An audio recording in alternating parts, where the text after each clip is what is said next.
동업은 좋은 사람들끼리 모여도 충분히 갈등이 생길 수 있습니다. 안녕하세요, 장백TV입니다. 오늘은 동업에 관한 이야기를 좀 하려고 하는데요. 동업에 대해서 이야기를 나누다 보면은 동업은 흔히 정말 어렵다, 동업하면 망한다, 이런 이야기를 정말 많이 하잖아요. 그런데 제가 가끔 동업에 대해서 상담을 좀 받다 보면 이렇게 생각하시는 분이 많이 계시더라고요. 내가 이 사람과 동업을 하려고 하는데 이 사람은 정말 좋은 사람이고 나도 정말 좋은 마음으로 하고 있기 때문에 서로 간에 욕심 없이 할 계획이다. 그래서 우리의 동업 관계는 분명히 성공할 것 같다라고 이야기하시는 분들이 많이 계세요. 그런데 이렇게 생각하시는 분들이 동업은 어느 한쪽이 나쁜 마음을 먹기 때문에 나쁜 결과가 나온다라고 생각하시는 경우가 많더라고요. 그런데 꼭 누군가가 나쁜 마음이 있기 때문에, 나쁜 의도가 있기 때문에 동업이 망가지는 건 아닙니다. 나쁜 마음이 있는 분과 같이 동업을 하게 되면 그건 당연히 망가지는 거고요. 그게 아니라고 하더라도 좋은 마음을 가지고 좋은 의도를 가지고 함께 의기투합해서 동업을 한다고 해서 좋은 결과만 나올 수는 없어요. 대부분의 동업은 나쁜 결과로 끝나는 경우가 되게 많은데요. 저도 시간이 지난 다음에 동업에 대해서 한번 생각을 해봤는데 제가 했던 동업 중에서 한참이나 시간이 지나고 내가 잘못 생각했었구나 라고 했던 이야기를 하나 좀 들려드리려고 해요.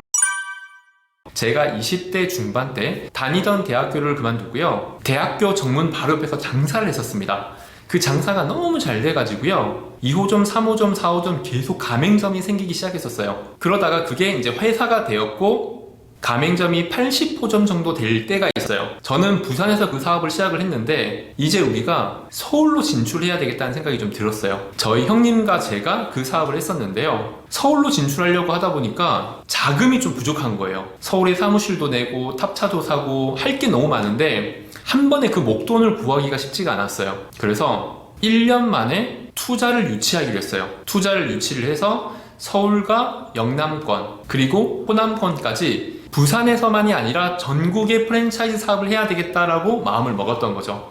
그래서 그때 당시에 투자를 받기 위해서 이야기를 했던 사람은 누구였냐면, 완전 외부에서 투자자를 유치하기에는 이 사업에 대한 이해도도 너무 낮고요, 전혀 모르는 사람과 이 사업에 대해서 이야기를 하기에는 그 사람에 대한 성향도 저희가 짐작하기가 쉽지 않잖아요. 그래서 우리가 투자를 유치하게 된 사람은 결국 누구였냐면은 우리 회사의 직원이었습니다. 부장님으로 계셨던 나이는 그때 당시에 41살이었어요. 지금의 제 나이보다도 적은 나이였는데 그 당시에는 굉장히 어른처럼 보였었죠. 그분께서 우리 회사에 지분 투자를 하기로 하셨는데 그분이 당장 그 자금이 있는 상황은 아니었기 때문에 그분의 친구분, 지인분과 같이 돈을 모아가지고 우리 회사의 지분을 절반을 매입을 하기로 했던 겁니다. 그 친구분은 굉장히 부자였어요. 백화점을 운영하는 회장님의 아드님이었는데 자산이 꽤 많다고 하더라고요. 그래서 어차피 우리 회사에서 1년 가까이 근무하셨던 부장님은 우리 회사의 사정을 너무나 잘 알고 있었고 또 그분의 성향도 저희가 알고 있었고요. 친구분은 잘 몰랐지만은 어차피 그 부장님을 믿고 이 사업을 하는 거였고, 우리는 이 사업을 키우자라는 의도로 의기투합을 하기로 했기 때문에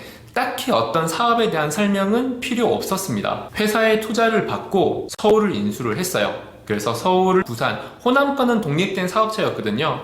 지사를 둔 상태였고 거기는 지사장님이 따로 계셨는데 부산과 서울은 하나의 회사가 만들어진 거죠. 그렇게 전국으로 가맹점을 확대할 때 우리 회사는 250호점을 넘어가는 시점이었어요. 넘어가는 시점에 생각지도 못한 문제가 생겼습니다. 바로 그 투자자 두 분이 지분을 합쳐서 회사의 결정을 반대를 하는 거예요. 지속적으로 회사의 결정을 반대를 하는데 그 투자자 한 분 한 분의 지분은 25.5%였거든요. 그 두 분이 합하면 51%가 됐어요. 처음에 투자를 할 때 누군가에게 50% 이상의 지분을 주면 안 된다는 건 잘 알고 계시죠? 결정권을 뺏기기 때문에. 그런데 저희는 이렇게 생각을 했었어요.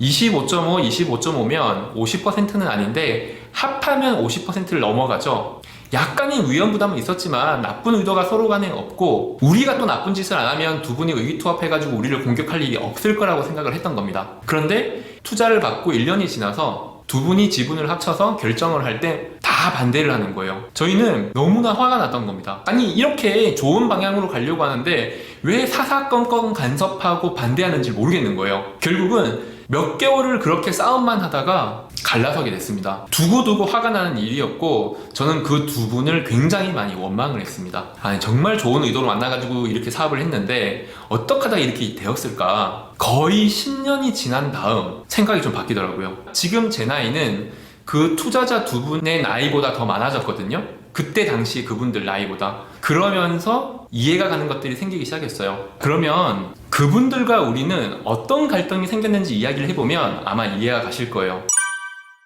그분들의 의도도 우리의 의도도 서로 간에 나쁜 의도는 아무도 없었습니다. 그런데 갈등이 생겼던 거예요. 제일 처음에 갈등이 어떻게 생겼냐면요. 연말이 될 때쯤 우리는 그 다음 해를 위해서 어떤 투자를 할 것인지를 결정을 해야 되는 시기가 있었거든요. 그때 11월, 12월 이때쯤에 자, 내년에 우리는 어떤 방향으로 사업을 갈 것이고 무슨 투자를 할 것인지를 결정을 해야 되는데 그때 당시에 우리는 이렇게 결정을 했어요. 냉동 창고를 2배로 늘리고 냉동 탑차도 2대를 더 사고 디자이너란 기획 담당자를 조금 더 채용하기로 했던 겁니다. 그런데 그 투자자 두 분이 표정이 너무 안 좋은 거예요. 그런 이야기를 우리가 할 때 그때 의견을 이야기를 했는데 지금 냉동 창고 늘릴 시기가 아니니 냉동 창고 늘리는 것은 보류합시다 라고 이야기를 하는 거예요. 그렇게는 안 됩니다. 지금 냉동 창고 꽉 찼는데 무슨 말씀이세요? 내년 되면은 한 100개 매장이 더 생길 것 같은데 지금 미리 냉동 창고를 늘려놔야 됩니다 라고 우리는 주장을 했죠. 그쪽에서는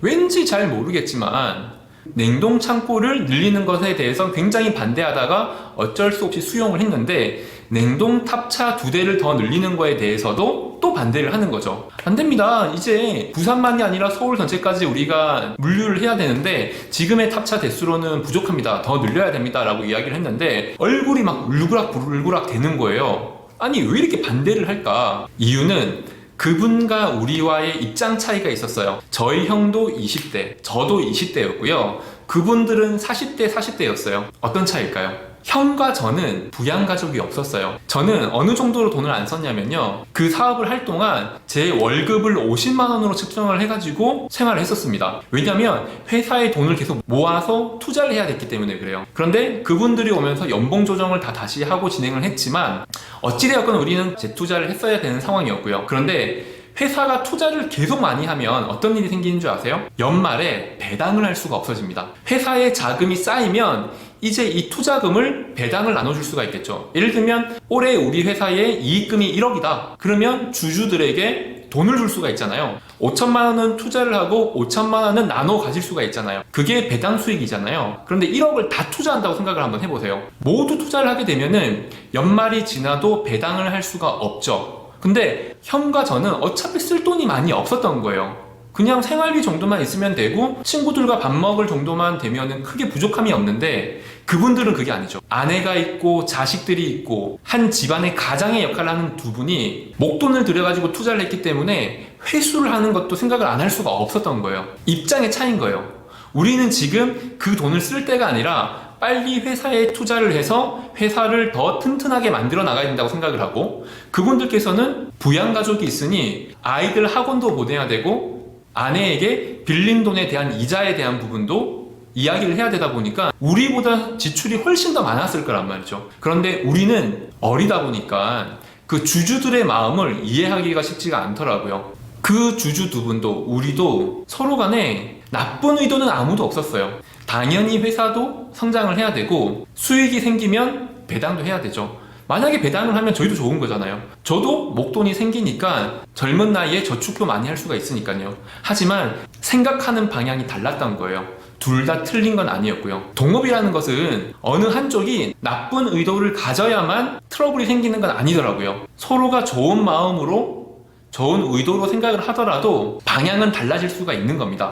동업을 할 때는 그 사람이 심성이 어떻다, 사업의 이해도가 어떻다 이런 것들을 충분히 잘 안다고 해서 아무런 문제가 안 생기는 건 아닙니다. 결론은 동업이라는 것은 생각의 차이가 있을 수밖에 없기 때문에 분명히 어느 한쪽이 결정권을 가지고 다른 한쪽은 그 결정을 지지해 줄 수 있을 때 그나마 동업에 대한 어떤 분란이 적어지지 않을까라고 생각을 해요. 동업에 대해서 좀 부정적으로 말씀드린 것 같은데요. 저도 이제까지 동업을 많이 해왔거든요. 그래서 동업은 이게 굉장히 중요한 것 같아요. 결정권을 누구한테 줄 것인가, 또는 결정을 내가 할 것인가. 그러면 남에게 결정권을 줬을 때 내가 무조건적으로 지지할 수 있을까? 또는 내가 결정권을 가지고 있을 때 이 사람이 나를 무조건 지지해 줄 수 있을까? 이 부분이 가장 중요한 거라고 생각을 합니다. 이상 장백TV였습니다.